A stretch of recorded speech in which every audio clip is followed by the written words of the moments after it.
అందరికీ నమస్తేనుల్లా. రాష్ట్ర వ్యాప్తంగా యూరియా కొరత ఉన్నదని చెప్పేసి రైతులు ఆవేదన వ్యక్తం చేస్తూ ఉన్నారు. ఒక్కొక్క జాగాలలోనైతే వారం రోజులు తిరిగినా కూడా ఒక్క యూరియా బస్తా దొరుకుతలేదు అని చెప్పేసి ఇక వాళ్ళ బాధ చెప్పతరం కాదనుకోండి, వర్ణనాతీతం వాళ్ళ బాధ. కలుపులు కలుసుకొని యూరియా చల్లేది ఉంటుంది, గడ్డి అది తీసేసి పత్తికి యూరియా వేయాల్సి ఉంటుంది. ఇట్లాంటి పరిస్థితులలో యూరియా కొరత ఉన్నది అని చెప్పేస్తే అసెంబ్లీ సమావేశాలు అయిపోయాక కూర్చొని మాట్లాడిన ముఖ్యమంత్రి రేవంత్ రెడ్డి వాళ్ళు కూర్చొని మాట్లాడినారు. బీజేపీ ఎంపీ రఘునందన్ రావు, రేవంత్ రెడ్డి, ఉత్తమ్ కుమార్ రెడ్డి వీళ్ళందరూ కూర్చొని మాట్లాడితే రేవంత్ రెడ్డి ఏమంటాడు, ఆనాడు అసలు యూరియా కొరతనే లేదు, రాష్ట్ర వ్యాప్తంగా సరిపరా యూరియా ఉన్నది, రైతులే కావాల్సుకొని లైన్లలో నిలబడతా ఉన్నారు, వాళ్ళ వెనుక బీఆర్ఎస్ నాయకులు ఉన్నారు, కొంతమంది బీఆర్ఎస్ నాయకులు రోడ్ల మీదకి వచ్చి వాళ్ళతో ధర్నాలు చేపిస్తా ఉన్నారు, వాళ్ళని కావాల్సుకొని లైన్లలో నిలబెట్టిపిస్తా ఉన్నారని చెప్పేసి మాట్లాడినరు ముఖ్యమంత్రి రేవంత్ రెడ్డి. అది వాళ్ళ విఘ్నతకే వదిలేయాలని అనుకున్నాం, కానీ నిన్నటికి నిన్న మాట్లాడినరు యూరియా ఉన్నది, ఇది అధికారుల లోపము, అధికారుల సమన్వయ లోపము. యూరియా ఉన్నప్పటికి కూడా వాళ్ళు ముందుగానే టోకెన్లు ఇవ్వాల్సింది ఉండే, ఆ టోకెన్లు ఇస్తే ఈ బాధనే ఉండకపోతుండే, రైతులందరూ రోడ్ల మీద నిలబడకపోతుండే, సినిమా మంచిగుంటుంది కానీ లైన్ పెద్దగా కనబడుతుంది టికెట్ల కోసం, దొరికిన వాళ్ళకు దొరుకుతాయి, దొరకని వాళ్ళకు దొరకాయి అంటే ఎంటర్టైన్మెంట్ రైతుల కష్టం ఒకటే రకంగా అయిపోయిందా ఇలా రేవంత్ రెడ్డి సార్? నీకు రైతులంటే ఇంత చిన్న చూపు ఎందుకు, రైతులంటే ఇంత పర్వదక్కతనం ఎందుకు? ఇలా సినిమా టికెట్లతోని రైతులు యూరియా కోసం లైన్లలో నిలబడితే దాన్ని దీన్ని కంపారిజన్ చేసుకుంటూ మాట్లాడుతూ ఉన్నారు. అంటే తెలియక మాట్లాడతారా, కావాల్సుకొని మాట్లాడతారా? ఒకప్పుడు గట్లనే రైతులను బిచ్చగాళ్ళని చేసుకుంటా మాటలు మాట్లాడిండు. ఇట్లా రైతులను ఆగం చేసుకుంటా, రైతులను ఇబ్బంది పెట్టుకుంటా, రైతులట పనాడబెట్టి ఒక గంట టైం పోతే అయ్యో ఇలా బాయికాడకి గడ్డి వీకైతే అయిపోతుంది, గంట టైం ఇక్కడ వేస్ట్ చేస్తే ఏమవుతుంది, ఈ కలుపు కలిపితే మునుము వెళ్తుంది అన్నట్లు ఆలోచిస్తారు రైతన్నలు. ఇలా రైతన్నలు అందరూ రోడ్ల మీదకి వచ్చి టైం పాస్కు లైన్లు కడతాండ్రు, టైం పాస్కు ఎంజాయ్ చేస్తాండ్రు, టైం పాస్కి వచ్చి రోడ్ల మీద నిలబడతా ఉన్నారు, నిలబడి వాళ్ళ స్పృహ తప్పి పడిపోతూ ఉన్నారని చెప్పేసి మాట్లాడితే వాళ్ళ స్పృహ తప్పి పడిపోయేటట్టు అంటే పడిపోతామని తెలుసు కూడా వాళ్ళు కావాల్సుకొని లైన్లలో నిలబెడుతుర్రా ప్రాణం నష్టం చేసుకునేందుకు? ఎట్లా మాట్లాడతారు సార్ మీరు? మరి ఇంత అధ్వానం అయితే ఎవరు లేరు, నేరీకి ఇంత అధ్వానం. మరి పోయిన 10 ఏళ్ళు ఎందుకు టోకెన్ల సిస్టమ్ లేదు? ఇప్పుడు టోకెన్ల సిస్టమ్ పెట్టకనే ఈ యూరియా కొరత వచ్చింది, యూరియా కష్టం వచ్చింది, యూరియా ఉన్నప్పటికి కూడా రైతులకు దొరుకుతలేదు అని అంటే పోయిన 10 ఏళ్ళు యూరియా ఉండే, ఈ టోకెన్ల సిస్టమ్ ఏమీ లేకుండే. ఇక ఈడనట మొన్న మెదక్ శివంపేట పోయిన కాడ రైతు వేదిక కాడనేమో టోకెన్లు ఇస్తారు, ఇంకో దగ్గర గ్రామ పంచాయతీ ఆఫీసు లేకపోతే ఇంకా ప్రాథమిక వ్యవసాయ సహకార కేంద్రం దగ్గరనేమో ఆగ్రోస్ దగ్గరనేమో ఈ యూరియా బత్తిస్తారు. ఇటుకలు పెట్టిపోతాండ్రు, వాళ్ళు బాటిల్ పెట్టిపోతా ఉన్నారు, శిల్పల కొమ్మలు చెట్ల కొమ్మలు లైన్లల్లో పెట్టుకొని పోతా ఉన్నారు. వాళ్ళ ఆవేదన ఏంటంటే ఇలా రైతు లైన్లో నిలబడ్డాడు, ఆయన లైన్ వచ్చే వరకు యూరియా అయిపోయింది, మళ్ళీ తెల్లారి అక్కడి నుంచి లైన్ కంటిన్యూ కాదు కదా, మళ్ళీ కొత్తగా వచ్చి లైన్లు కట్టే రైతులు ఉంటారు, ఈయనకు జర వెనక ముందు అయితే మళ్ళీ ఆయన వెనకకు పోతాడు మొత్తం. ఇట్లాంటి పరిస్థితి ఉన్నది రాష్ట్ర వ్యాప్తంగా. అయితే ఈ యూరియా కోసం దాదాపు చాలా మంది రైతులు మాట్లాడుతూ ఉన్నారు, కానీ దాన్ని రాజకీయాలకు రుద్ది రాజకీయ పరంగానే మాట్లాడుతారు, బీఆర్ఎస్ నాయకులే మాట్లాడిపిస్తున్నారని చెప్పేసి ఇలా పోలీసే కంప్లైంట్ ఇచ్చిండట. పోలీస్ అధికారే ఓ రైతు మీద కంప్లైంట్ ఇచ్చిండట. ఆ రైతు ఎవరంటే ఇగో సిరిసిల్ల జిల్లాలో లక్ష్మణ్ అనే రైతు, సిరిసిల్ల జిల్లా ఎల్లారెడ్డిపేటలో ఇగో లక్ష్మణ్ అనే రైతు. ఒకసారి ఆయన ఏం మాట్లాడిరు, ఏం ప్రశ్నించిండ్రు అనేది మనం చూద్దాం. ఆయన మాటలలోనే చెప్తా ఉన్నాడు, నేను దేని గురించి మాట్లాడినా ఏం కథ అనేది ఒకసారి మీరు చూడండి. రైతులకు నమస్కారం. నాది ఎల్లారెడ్డిపేట, నేను మానక లక్ష్మణ్ను. నేను ఒక 5 ఎకరాల చేను నాటేసిన సార్. ఇప్పటి వరకు నాకు ఒక 2 యూరియా బస్తాలు దొరికినాయి. 3 సార్లు 3 లోడ్లు వచ్చినాయి. 3 లోడ్లు దించినప్పుడల్లా 220 బస్తాలు దించారు. ఆ లైన్ లో నిలబడితే ఒక బస్త దొరికింది. 6 ఎకరాల చేనుకు 3 బస్తాలు ఎలా చల్లాలి, చల్లలేకపోయినా చాలా ఇబ్బంది అయిపోయింది. ఇప్పటికీ యూరియా రాక 15 రోజులు అవుతుంది. నెక్స్ట్ యూరియా తల్లలేదు, నా చేను మొత్తం నాశనం అయిపోయింది. ఆల్రెడీ నిన్న కూడా మన వీడియో బాబు గారు కూడా వచ్చి నా చేను మొత్తం వీడియో తీసిర్రు. నేను నిన్న ఊరి వచ్చిందని చెప్పేసి 225 బస్సులు వచ్చినాయి. 225 బస్సులు కర్ర బస్సులు వేరే ఊరికి పోతున్నాయి అని చెప్పి తెలిసింది. తెలిస్తే నేను ఒక లారీ ముందర నిలబడ్డా, ఒక రైతుల కోసమే నేను కొట్లాడినా, మాకు ఊరియా కావాలి అని చెప్పేసి, మా పంటలు దాన్ని నష్టమైపోతుందని చెప్పేసి నేను రైతుల కోసమే మాట్లాడినా.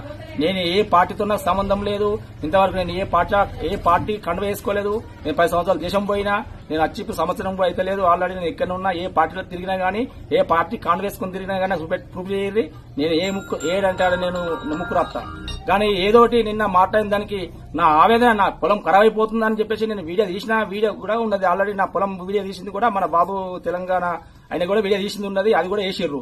ఇవాళ నా ఇంటికి పోలీసు వాళ్ళు నేను మాట్లాడిన దానికి, ఊరియా కోసం నేను మాట్లాడిన దానికి, రైతుల కోసం మాట్లాడిన దానికి నన్ను అరెస్ట్ చేద్దామని చెప్పేసి వాళ్ళ నా ఇంటికి కానిస్టేబుల్ ఇట్లా పోలీసు వాళ్ళు వచ్చారు, పట్టుకపోదని చెప్పారు.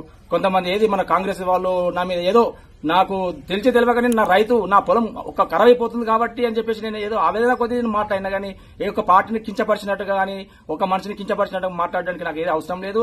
నేను ఏ పార్టీ మనిషిని కాదు, ఏ పార్టీ కార్యకర్తలు కాదు, నేను ఏ కండు వేసుకోలేదు. నేను సామాన్యమైన రైతును, గొర్రెలు మేకలు కాసుకుంటా ఒక పొలం చేసుకునే మనిషిని. ఒక 6 ఎకరాల పొలం నష్టపోతే నా ఆవేదన ఎలా ఉంటుందో మీరు చూడండి.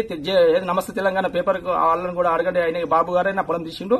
నేను మాట్లాడినందుకు కాంగ్రెస్ వాళ్ళు, ఎందుకంటే ఇది ఒక మాట అన్న, ఎందుకంటే ఈ ఓటు వేసినందుకు నీకు, ఎందుకంటే ఇన్ని 10 సంవత్సరాల కొద్ది మాకు ఊరే కోసం కానీ ఎలాంటి నష్టం జరగలేదు. ఇప్పుడు జరిగింది కాబట్టి నేను ఏమన్నా అంటే, నా ఆవేదన కొద్ది ఏమన్నా మాట్లాడిందంటే, ఈ మళ్ళా నీకు ఓటేసినందుకు మా చెప్పుతోనే నేను కొట్టుకుంటున్నాం, మళ్ళా సరే రాదు అని చెప్పేసి మాట్లాడింది. అంతకంతే గానీ ఏదో నీ మీద కక్ష కట్టి కాదు. నేను ఈ కన్ను వేసుకోవడం కాలేదు. రాత్రి అంతా కుమ్మక్కాయి నా మీద నన్ను ఏమో చేయాలి, లోపలేయాలని చెప్పేసి నేను రైతుల కోసం, నేను నా సొంత భూమి కోసం కొట్టాలేదు, నా సొంత ఇల్లు కోసం కొట్టాలేదు.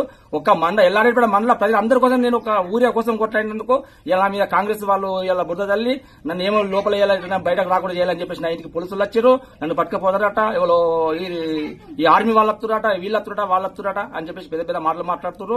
ఆల్రెడీ రాత్రి 9 గంటలకు కేసు బుక్ చేసిన మీద ఆల్రెడీ ఇప్పుడు నా ఇంటికి కూడా పోలీసులు వచ్చారు, పట్టుకపోతున్నాడు. సయ్యా నేను రైతులకు అందరికీ నా యొక్క విజ్ఞప్తి, నాకు అందరు కలిసి సాయం చేయాలని చెప్పేసి కోరుతున్నాను. నా ఇంటి కోసం కాదు, నాకు పొలం కోసం కాదు, నా పర్సనల్ గొడవల కోసం కాదు. నేను రైతుల కోసం కష్టపడ్డా కాబట్టి, మీ రైతుల కోసం నేను కొట్టైనా కాబట్టి ఇవాళ నేను మీకోసం జైలుకు పోమంటే పోయేందుకు కూడా సిద్ధంగా ఉన్నా. మీరందరూ నాకు సహకరించి మీరు నా కోసం మాత్రం వెలుపు చేయగలరని నా నమస్కారం. ఆ రైతు ఇంటికాడ పోలీసు అధికారులు వచ్చి కూర్చున్నారు. ఆ రైతు ఇంటికాడ ఏం మాట్లాడిండు ఆయన? రైతులకు యూరియా కావాలి, యూరియా తిప్పలు ఉన్నది, యూరియా లేకపోతే ఇబ్బంది అవుతుంది, 5 ఎకరాల పొలం వేసుకున్నా పాడైపోతుంది, ఇబ్బంది అవుతుంది అని చెప్పేసి మాట్లాడిండు. దాంట్లో తప్పేమున్నది? అవి వాజిబ్ ముచ్చట్నే కదా, వాస్తవమైన ముచ్చట్నే కదా. పోయిన 10 ఏళ్ళు యూరియా కొరత లేదు.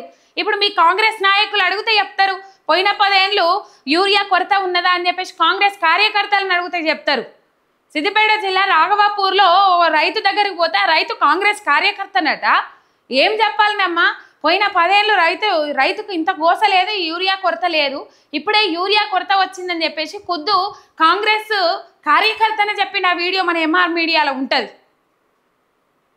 నవ్వుకుంటేనే రేవంత్ రెడ్డి సార్ ఇజ్జతంతా తీసి పడేసిండు ఆ కాంగ్రెస్ కార్యకర్త. ఇలా కాంగ్రెస్ వాళ్ళే చెప్తా ఉన్నారు పోయిన 10 ఏళ్ళు కేసీఆర్ పాలనలో, కేసీఆర్ హయాంలో యూరియా కొరత లేదు, ఇలా ఎందుకు వచ్చింది యూరియా కొరత అని చెప్పేసి ప్రశ్నిస్తా ఉన్నారు.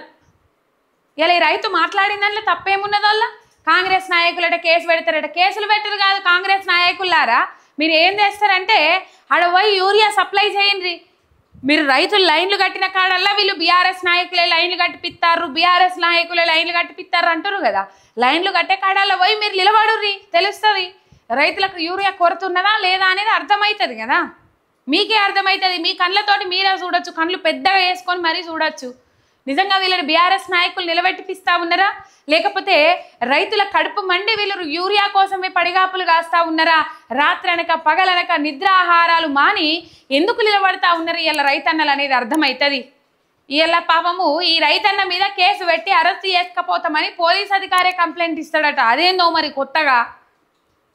ఎల్లారెడ్డిపేట రైతులందరూ, ఎల్లారెడ్డిపేట మండలం రైతులందరూ ఈ లక్ష్మణ్ అనే రైతుకు మద్దతుగా నిలబడాలి, ఈ లక్ష్మణ్ అనే రైతుకు ఏం కాకుండా చూసుకోవాలి. ఎందుకంటే ఇబ్బందులు పెట్టి రైతులకు బేడీలేసిన సర్కారు, ఏకైక సర్కారు కాంగ్రెస్ సర్కార్. లగచర్ల రైతుల నుంచి మొదలు పెడితే, దిలావర్పూర్ రైతుల నుంచి మొదలు పెడితే ఇప్పటిదాకా రైతులకు బేడీలేసుకుంటూ పోతానే ఉన్నది రాష్ట్ర సర్కార్, కాంగ్రెస్ సర్కార్. ఆనాటి పాలన అంటే గిదేనా?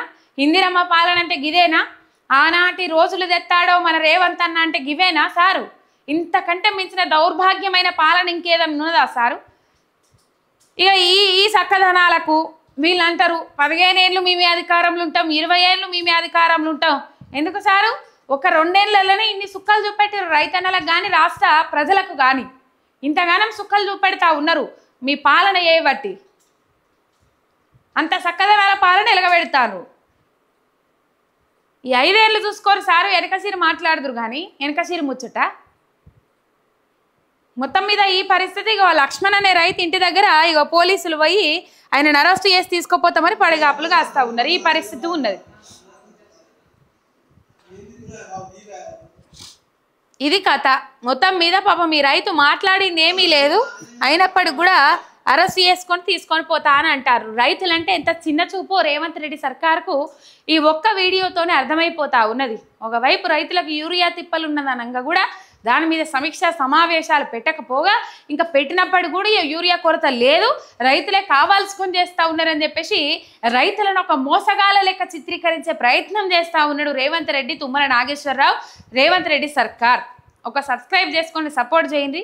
మీ అమార్ మీడియా తెలంగాణ శనార్థి.